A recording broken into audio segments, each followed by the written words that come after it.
Product pricing নিয়ে অনেক e commerce উদ্যোক্তারাই কনফিউশনে থাকেন। তারা সিদ্ধান্ত নিতে পারে না যে আমার প্রোডাক্টের প্রাইস কত হবে। দেখা যায় কোনো কম্পিটিটর 900 টাকায় সেল করছে, আবার কোনো কম্পিটিটর 1200 টাকায় সেল করছে। দেখতে একই মনে হলেও প্রোডাক্টের পারপাস কিন্তু ভিন্ন থাকে। তো আজকের ক্লাসে আমরা আলোচনা করার চেষ্টা করব একটা প্রোডাক্ট আমি আসলে প্রাইসিং কিসের উপর নির্ভর করে, একটা প্রোডাক্ট কিভাবে আমি প্রাইস নির্ধারণ করব, কি কি কস্ট সেখানে অ্যাড করতে পারি, এবং একটা উদাহরণ সহ বিষয়টা দেখানোর চেষ্টা করব। ধরুন আমাদের অনেকেরই আমরা সাধারণভাবে যেই ভুলটা করি, দেখি যে আমার কম্পিটিটর গণহারে তারা কোন প্রাইসে সেল করছে। ধরেন আমি একটা উদাহরণ দিই, জাস্ট স্যাম্পল।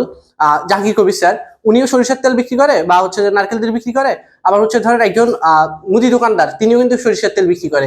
এখন জাহাঙ্গীর কবির স্যার কি করছে, এখানে উনি মেডিসিনাল পারপাসে এটাকে সার্ভ করছে, যে সয়াবিন তেলের বিপরীতে বা এটার বিকল্প হচ্ছে সরিষার তেল। তখন উনি এটার মেডিকেল গুণাগুণ বলছে, ওনার একটা কাস্টমার বেস তৈরি হয়েছে, ওনার একটা ফ্যান বেজ আছে, তাদের কাছে উনি সেই হিসেবে অর্গানিক একটা সলিউশন এনে সেই হিসেবে একটা প্রাইজিং নির্ধারণ করছে। আর অন্যদিকে একটা মুদি দোকানদারে যেই সরিষার তেলটা বিক্রি করে, সে কিন্তু এত কিছু চিন্তা করে না। সে জাস্ট তেল আনছে, বিক্রি হলে ভালো, না হলে পরের বার থেকে স্টক করবে না, নর্মাল চিন্তা, একেবারেই কম চিন্তা। সেক্ষেত্রে তার প্রোডাক্ট প্রাইসিং কিন্তু খুব কম হবে।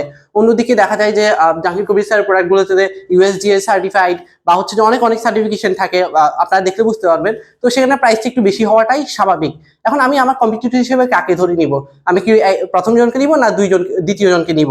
আমার প্রাইসিংটা কোন হিসেবে করবো, এটা বোঝাটা খুব গুরুত্বপূর্ণ। তো আমরা একটা উদাহরণ হিসেবে আমি ধরে নিলাম যে আপনার একটা প্রোডাক্ট আছে এবং সেটার সোর্সিং প্রাইস 280 টাকা। মানে আপনি যখন পাইকারি নিচ্ছেন, এটার সোর্সিং প্রাইস 280 টাকা। এখন আমাদের অনেকের কাছে চিন্তা ভাবনাটা এরকম যে 10 টাকায় প্রোডাক্ট কিনলাম, 2 টাকা অ্যাড কস্ট, 12 টাকা, 15 টাকা বিক্রি করলাম, 3 টাকা হচ্ছে আমার প্রফিট। বাট ইকুয়েশনটা এতটা সহজ না আর কি, এত সহজভাবে কাজ করে না। আমি যদি 280 টাকা ধরেন, আমি যখন প্রোডাক্ট সোর্সিং প্রাইস, এখানে আমি যখন আমার ডেলিভারি চার্জ অ্যাড করবো 120 টাকা। আমি একটু এদিক থেকে লিখি, যখন 280 আমার ডেলিভারি চার্জ যদি আমি ফ্রি করে দিই, অর্থাৎ অ্যাড করি, তাহলে 120। এরপরে যদি আমি করি তাইলে এখানে হলো আমার 400 টাকা। আমার এরপরে ধরেন আমার প্যাকেজিং একটা কস্ট যাবে 40 টাকার মতো, আবার রিটার্ন কস্ট আসবে 10 টাকা, সেটা মিলে 50 টাকা। এখন রিটার্ন কস্ট নিয়ে একটু কথা বলি। আমাদের ই কমার্স উদ্যোক্তারা কিন্তু রিটার্ন কস্টটা অনেকেই হিসাব করে না, অনেকে তো প্যাকেজিং এর কস্টটাও হিসাব করে না। অবশ্যই এটা কিন্তু হিসাব করতে হবে, কারণ আমি যখন একটা প্রোডাক্ট পাঠাচ্ছি, এটা তো আমাকে অবশ্যই প্যাকেজিং করতে হবে, বাবল টেপ দিতে হবে, কস্টে লাগবে। আরো যদি প্রিমিয়াম প্যাকেজ করি তাহলে ওই প্যাকেজিংটা লাগবে। প্যাকেজিং ছাড়া তো আপনি পাঠাইতে পারবেন না। আবার এটা তো আপনার নিজের গায়ে থেকেও দিবেন না, কারণ এটা প্রতিটা পার্সেলের সাথে দিচ্ছেন, তাহলে অবশ্যই এটা প্রতিটা পার্সেলের সাথে হিসাব করতে হবে। তাহলে আমি প্যাকেজিং এর জন্য 40 টাকা এবং 10 টাকাটা কি হিসাবে হিসাব করলাম, রিটার্ন কস্ট। আপনার 100টা পার্সেল যদি ডেলিভারি যায়, সবগুলো তো কাস্টমার রিসিভ করবে না। কিছু ভ্যালিড কারণে হচ্ছে যে কেউ রিটার্ন করবে, কেউ বা হচ্ছে যে এমনি রিটার্ন করবে। তো ওখান থেকে আমি প্রতিটা পার্সেলে 10 টাকা করে হিসাব করলাম যে আমার রিটার্ন কস্ট আসতে পারে বা রিটার্ন আসতে পারে, সেখান থেকে হলো আমার 50 টাকা। তাইলে আমার কত হলো? 280, 300, 400, 450 টাকা। এরপরে হচ্ছে আমাদের সবচেয়ে বড় যে গুরুত্বপূর্ণ জিনিস, সেটা হচ্ছে যে আমার ডলার কস্ট। এখন আমরা অনেকেই চিন্তা করি যে আসলে আমার ডলার কস্ট কত হওয়া উচিত। আমার ডলার কস্ট ধরেন $1 ধরে নিলাম, বললাম যে ভাই আপনার বাজেট কত, আপনার হচ্ছে যে প্রতি সেলে আপনার অ্যাডের কয়টা বাজেট, এই ধরনের কোনো প্ল্যান থাকে না। তারা জাস্ট তাদের চিন্তাটা থাকে, ঠিক আছে আমার কাছে 50টা প্রোডাক্ট আছে, নাও $10 বা $50 একটা অ্যাড চালাও, এবার যত সেল হয় হোক, যত সেল হয় দেখবো, যদি ভালো হয় তো আলহামদুলিল্লাহ, না হলে তখন হচ্ছে আফসোস করবো। বাট আমার আগে থেকে একটা প্ল্যান থাকতে হবে যে আমার একটা সেল আসতে $2 মধ্যে আমার একটা সেল লাগবে, বা $1 মধ্যে আমার একটা সেল লাগবে, এরকম একটা আমার টার্গেট থাকতে হবে। টার্গেটটা 19-20 হইতে পারে, মানে যখন বাস্তবতা ঘটবে তখন একটু 19-20 হইতে পারে রেজাল্ট, বাট আমার তো একটা প্ল্যান থাকতে হবে।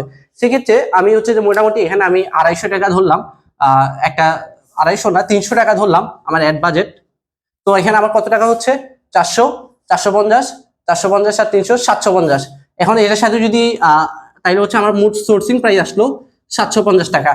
অনেকেই মনে করে যে আমার সোর্সিং প্রাইস 280, বাট না, আমার সোর্সিং প্রাইস কিন্তু 280 না, আমার সোর্সিং প্রাইস 750। কেন? কারণ আমার তো কুরিয়ার করতে হবে, কুরিয়ারের কস্টটা তো আমার নিজের পকেট থেকে দিতে পারবো, এটা অবশ্যই প্রোডাক্টের সাথে কাস্টমারকে দিতে হবে। তাইলে এটা গেল। এরপরে গেল যে 50 টাকা যেটা প্যাকেজিং কস্ট, সেটা আগেই বললাম, এটা হচ্ছে আমার থেকে দিব না। অ্যাড কস্ট, এটা নিয়ে কিছুটা বিতর্ক আছে, বাট আমি বিতর্কে যাইতে চাচ্ছি না। তবে জাস্ট এতটুকু বলি, আমাদের আশেপাশে যতগুলো আমরা প্রোডাক্ট দেখি, সবগুলোই কিন্তু তার অ্যাড কস্ট হিসাব করে তারপর হচ্ছে যে এটা বাজারে আসা হয়। যেমন আপনি যখন মুদি দোকান বলেন বা অফলাইন দোকানের কথাগুলো বলবেন, তারা কিন্তু তাদের দোকান ভাড়া হিসাব করে, বা অন্যান্য যাদের ফিক্সড যে কস্টগুলো তাদের প্রতি মাসে দিতে হয়, এই কস্টগুলো কিন্তু তারা হিসাব করে তারপর হচ্ছে প্রোডাক্টের প্রাইসিং করে, বা সেই হিসেবে তাদের একটা ক্যালকুলেশনে আছে যে আমার কতটা প্রফিট করতে হবে বা কতটা সেল করলে আমার যথেষ্ট হবে। আর যদি এখানে সহজ উদাহরণ দিই, ধরেন আমাদের পানি আছে, পানির বোতল, পানি তো হচ্ছে বাংলাদেশের সহজলভ্য, পানিও যে বিক্রি করা যাবে এটাও কিন্তু কেউ কখনো চিন্তা করে নাই। বাট আপনি দেখেন পানি লিটার প্রতি 20 টাকা 15 টাকা এরকম সেল হচ্ছে, বাট হাফ লিটার বা 1 লিটারে এখানে কি আসলে 20 টাকার পানি থাকে? বা এই পানির দাম কি আসলে 20 টাকা? মানে বাংলাদেশের প্রেক্ষাপটে কি এই পানির দাম 20 টাকা? কখনো না। এখানে আপনি ধরেন প্যাকেজিং বলি, আমি বোতল বলি, সবকিছু ধরেন 5 6 7 8 যতই যাক, 5 6 ধরলাম, এই গেল, বাকি খরচটা কোথায়? 12 টাকা বা বাকি যে 15 টাকা, এই 15 টাকা কি পানি আমাকে দিচ্ছে? না। তাহলে কি 15 টাকায় ওদের প্রফিট? এটাও না। তাইলে কি এখানে ওদের ভিতরে অনেকগুলো ফিক্সড কস্ট থাকে, যেমন তাদের মার্কেটিং কস্ট থাকে, তাদের হচ্ছে যে এমপ্লয়ি কস্ট থাকে, কিছু অফিস কস্ট থাকে, ফিক্সড কস্ট, সবগুলো কস্ট মিলে তারা হচ্ছে যে সেটা তারপর হচ্ছে সেল করে। এখন আমি যদি মনে করি যে 280 টাকার প্রোডাক্ট আমি 750 টাকায় সেল করছি, সেটা তো জুলুম।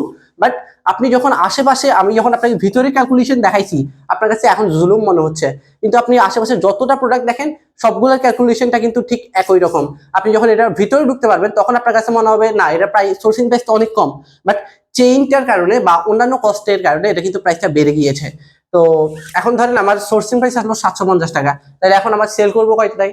ধরেন আমরা মিনিমাম বলি যে 150 থেকে 200 টাকা যদি সেল হয়, তাহলে এটা হচ্ছে মোটামুটি একটা ভালো প্রফিট আর কি, বা টিকে থাকার জন্য ভালো। তো এখানে যদি আমি 150 টাকার প্রফিট অ্যাড করি, 750 যোগ 150, তাহলে হচ্ছে আমার প্রোডাক্ট প্রাইস আসতেছে 900 টাকা। তার মানে আপনি একটা 280 টাকার সোর্সিং প্রাইস করে, বা যেটা 280 টাকার সোর্সিং প্রাইস ছিল সেটা কিন্তু 900 টাকায় বিক্রি করতে হচ্ছে, কারণ আপনার আদার কস্ট গুলো আছে। তো এভাবে আমরা যখন হচ্ছে যে সবগুলো পাই টু পাই হিসাব করব, প্রতিটা কস্ট আমাদের প্রোডাক্টের মধ্যে ঢুকাবো, তখন কিন্তু আমরা হচ্ছে যে সহজেই ক্যালকুলেশনটা করতে পারবো, এবং আমার অ্যাড এর বাজেট কত আমি সবগুলো ক্যালকুলেশন করতে পারবো। অন্যদিকে আমার যখন দেখা যাবে যে আমি আমার সোর্সিং প্রাইস সম্পর্কে ক্লিয়ার না, আমার হচ্ছে যে প্রফিট কত হবে এগুলো সম্পর্কে আমার ক্লিয়ার ধারণা নাই, প্ল্যান নাই, তখন কিন্তু আমি একটা গোছালো ভাবে কাজ করতে পারবো না। এখন আসি রমজানের দিকে। এখন অনেকেই বলতে পারেন যে 150 টাকাটা অনেকের কাছে মনে হইতে পারে বেশি, আবার বেশিরভাগ উদ্যোক্তা বলবে যে 150 টাকা প্রফিটে কি আসলে টিকে থাকা পসিবল কিনা। কারণ আমার তো ধরেন শুরুর দিকে হিউজ লেভেলে প্রোডাক্ট যাবে না, শুরুর দিকে আপনাকে হাই প্রফিট করাটা গুরুত্বপূর্ণ না, শুরুর দিকে আপনাকে টিকে থাকতে হবে। যদি আপনি প্রাথমিক সময়গুলো আপনি যদি টিকে থাকতে পারেন, সার্ভাইভ করতে পারেন, জাস্ট ক্যাশ ফ্লোটা ঠিক থাকে, তাহলে ইনশাল্লাহ হচ্ছে যে আপনি এর পরবর্তীতে হাই প্রফিট করতে পারবেন। কিভাবে? আপনি যখন একটা অনেক দিন যাবত চালাবেন বা একটা অনেক দিন যাবত অ্যাক্টিভ থাকবে, তখন কিন্তু হচ্ছে যে আপনার অ্যাড কস্টটা, যেটা আমি 300 টাকা ধরছি, সেটা কিন্তু আস্তে আস্তে 250 বা 200 চলে আসতে পারে, বা আরো কমতে পারে। এটা হচ্ছে যে আপনার কন্টেন্ট স্ট্র্যাটেজির উপর নির্ভর করে, আপনার প্ল্যানিং এর উপর নির্ভর করে, আপনার ব্র্যান্ডিং এর উপর নির্ভর করে। তো 150 টাকা আসলে এটা কোনো ফ্যাক্ট না, এটা অবশ্যই আরো প্রফিটটা আপনার অনেক বাড়বে, এবং অন্যান্য কস্ট গুলো আস্তে আস্তে কমবে। যেমন এখানে ধরেন আপনার প্যাকেজিং কস্ট আমি 40 টাকা ধরছি বা 50 টাকা ধরছি, সেটা কিন্তু আপনি যখন অনেক বড় বা হিউজ অ্যামাউন্টে নিবেন প্রোডাক্ট, একসময় যখন আপনার ব্যবসা বড় হবে, তখন কিন্তু সেখানে আপনি কমাইতে পারবেন। যেটা আমি 280 টাকা সোর্সিং প্রাইস ধরছি, সেটাও কিন্তু আপনি অনেকটা কমাইতে পারবেন। তো ওগুলো হচ্ছে পরে হিসাব, যে মানে বুঝাইতে যাচ্ছি 150 টাকায় আপনি প্রফিট থাকবে না, এটা কিন্তু আস্তে আস্তে বাড়বে আপনার, যদি আপনি লেগে থাকতে পারেন সঠিক স্ট্র্যাটেজি মেনটেন করে। এখন হতে পারে যে রমজানের সময় আমি যেখানে 300 টাকা ধরছি, এটা 350 হইতে পারে, 400 হইতে পারে শুরুর দিকে, আবার বলতেছি শুরুর দিকে, বাট এটা কিন্তু সবসময়ের জন্য না। শুরুর দিকে আপনি যখন একটা মার্কেটে নতুন আসছেন, আপনাকে কেউ চেনে না, আপনার ফেসটা কেউ চেনে না, আপনার কোয়ালিটি সম্পর্কে জানে না, তখন আপনাকে মানুষের চোখের সামনে বারবার বারবার বারবার যাইতে হবে। যখন আপনি বারবার তার চোখের সামনে যাবেন, সে আপনাকে চেহারাটা চিনে নিবে, আপনাকে ট্রাস্ট করবে, তখন কিন্তু সে আপনার থেকে আস্তে আস্তে পারচেস করা শুরু করবে, আপনার থেকে কেনা শুরু করবে। আর এই যে বললাম যে কেনার একটা প্রক্রিয়া শুরু হলো, যখন এটা একবার শুরু হয়ে যাবে, তখন থেকে কিন্তু আস্তে আস্তে আপনার অ্যাড কস্ট, বা যে অ্যাড কস্ট আমি ধরছিলাম 300 টাকা, সেটা আস্তে আস্তে কমতে থাকবে, এবং আপনি ভালো পর্যায়ে একটা সেলে যেতে পারবেন। এখন আমরা প্রোডাক্ট প্রাইসিং করলাম, এখানে আরেকটু ক্যালকুলেশন করি। ধরেন আমার কাছে আছে যে আমি হচ্ছে যে 900 টাকায় বিক্রি করবো, আমার কাছে 150 টাকার প্রফিট থাকবে। এখন হচ্ছে যে আমার বাজেট আছে কত, আমার পকেটে কত টাকা আছে, আমি রমজানে কিভাবে সেল করবো, যেহেতু আমরা রমজান কেন্দ্রিক কাজ করতেছি, বা রমজানের ওয়ার্কশপ, যেটা রমজানে কিভাবে ভালো করতে পারি, তো রমজানকেই সামনে আনলাম। তো ধরেন আমার কাছে 50,000 টাকা আছে। 50,000 টাকা থাকলে এখন এই টাকা থেকে আমি প্রোডাক্ট সোর্সিং করবো কতটুকু, আমি হচ্ছে যে কন্টেন্টের জন্য রাখবো কতটুকু, অ্যাডের জন্য রাখবো কতটুকু, সবকিছু কিন্তু স্পেসিফিক করতে হবে, বা একটা প্ল্যান সাজাইতে হবে, যেটা হচ্ছে আপনাদের টাস্ক দেওয়া হবে আজকে। এর আগে একটু ক্লিয়ার করি যে আমাদের ই কমার্স উদ্যোক্তারা ভুল করে কোথায়, আমরা তারা দুইটা জায়গায় খুব খরচ করে আর একটা জায়গায় খুব অ্যাভয়েড করে। দুইটা কোথায় খরচ করে, প্রথমত স্টক করে, হিউজ পরিমাণে স্টক করে ফেলে, 250-500 পিস স্টক করে ফেলে, কারণ ভাই যদি সেল শুরু হয় তাহলে আমি প্রোডাক্ট দিব কোথেকে, এই চিন্তা করে। অথচ সে এটা চিন্তা করে না যে আমার স্টেপটা তো ভুলও হইতে পারে, আপনার সবকিছু ঠিক থাকার পরেও তো আপনার ব্যাড লাকের কারণে আপনার সেল নাও হইতে পারে। এটা তো অবশ্যই মাথায় রাখতে হবে, আমাকে ব্যাকআপ রেজাল্ট বা ব্যাকআপ প্ল্যানিং অবশ্যই রাখতে হবে। দ্বিতীয়ত গেলো আরেকটা ক্ষেত্রে তারা কস্ট করে, সেটা হচ্ছে যে অ্যাড কস্ট। এই যে বললাম 300 টাকা 350 টাকা, তারা এটা নিয়ে রমজানে চিন্তা করে না। দেখা যায় যে রমজানের বাজেট 500 টাকা, ধুমাই অ্যাড চালাচ্ছে কোনো প্ল্যানিং ছাড়া, কন্টেন্ট ভালো না, তার হচ্ছে যে প্রোডাক্ট ভালো না, বাট সে ধুমাই অ্যাড চালাচ্ছে। বাট একটা জায়গায় সব ই কমার্স উদ্যোক্তারা, সব না বেশিরভাগ ই কমার্স উদ্যোক্তারা ইগনোর করে, সেটা হচ্ছে যে কন্টেন্ট। আমি ই কমার্স উদ্যোক্তার ক্ষেত্রে বা ই কমার্স বিজনেসের ক্ষেত্রে মানুষ আমাকে দেখতেছে না, আমার মানে দেখতেছে না বলতে সরাসরি আমার সাথে কানেকশন ফিল করতেছে না, আমার প্রোডাক্টটা ধরতে পারতেছে না, সে যাচাই বাছাই করতে পারতেছে না। তাহলে সে কি দেখে মানে আমার থেকে প্রোডাক্টটা কিনবে? অবশ্যই কন্টেন্ট দেখে। এখন কন্টেন্ট দেখে সে যদি আমাকে ট্রাস্ট করতে না পারে, কন্টেন্ট দেখে সে যদি আমাকে বিশ্বাস করতে না পারে বা আমাকে নির্ভরযোগ্য মনে না করে, তাহলে সে কিনবে না, স্বাভাবিক। এখন এই ক্ষেত্রে এসে আমাকে একটা ভালো কন্টেন্ট বানাইতে হবে এবং কন্টেন্টের জন্য আমার একটা বাজেট অবশ্যই রাখতে হবে। আমরা দেখা যায় যে স্টক করার পর যতটা বাজেট থাকে পুরোটা আমি অ্যাড কিনতে চিন্তা করি। অ্যাডের ক্ষেত্রে আমি $500 দিচ্ছি, অথচ আমি কন্টেন্টের জন্য $100 দিতেও আমি কার্পণ্য করতে যাবো, সে মাত্র কন্টেন্টের জন্য এত টাকা দিব, অথচ আমি অ্যাডের জন্য কিন্তু ওই জিনিসটাই দিচ্ছি। আবার আপনি অ্যাডের ক্ষেত্রে যে খরচটা করতেছেন, ওই অ্যাডটা কিন্তু একটা কন্টেন্টের উপরই খরচটা যাচ্ছে। এখন কন্টেন্ট যদি ভালো না হয়, আপনার মূল ভেজ যদি ভালো না হয়, আপনি এখান থেকে রেজাল্ট পাবেন না। এই জন্য আপনার সবচেয়ে গুরুত্বপূর্ণ, আপনাকে অবশ্যই একটা ভালো কন্টেন্ট মেক করতে হবে এবং সেই কন্টেন্ট মেক করার পর সেটার উপর আপনার অ্যাড আপনার প্ল্যানিং অনুযায়ী দিতে হবে। আপনার যদি 50,000 থাকে বাজেট, সেখানে আপনার 20-30% অবশ্যই আপনার অ্যাডের জন্য বা আপনার কন্টেন্টের জন্য, কন্টেন্টের ভিডিও কন্টেন্ট হইতে পারে, এটা পোস্টার ডিজাইন হইতে পারে, এটা অনেক কিছু হইতে পারে। সবগুলোর জন্য আপনার 20-30% অবশ্যই রাখা উচিত। এরপরে বাকি যেটা হচ্ছে যে আপনি যতটুকু একেবারে যখন নতুন অবস্থায় শুরু করবেন, যতটুকু কম স্টক করা যায়, হ্যাঁ একবারে সর্বনিম্ন ওইটুকু স্টক করে আপনি কাজে নেমে যেতে হবে। যখন আপনি দেখবেন যে সেল ভালো হচ্ছে, তখন আপনি বড় পরিমাণে স্টকে যান, সমস্যা নেই। বাট শুরুর দিকে অল্প স্টক করতে হবে। 20-30% এটা সবসময়ের জন্য আপনার কন্টেন্টের জন্য এটা ফিক্সড রাখতে হবে। আমরা মনে করি যে ঠিক আছে মাসে 6 মাসে একটা কন্টেন্ট করবো ভালোভাবে, বা একটা কোনো এজেন্সির কাছে যাবো, তার কন্টেন্ট করে দিবে, বিষয়টা এরকম না।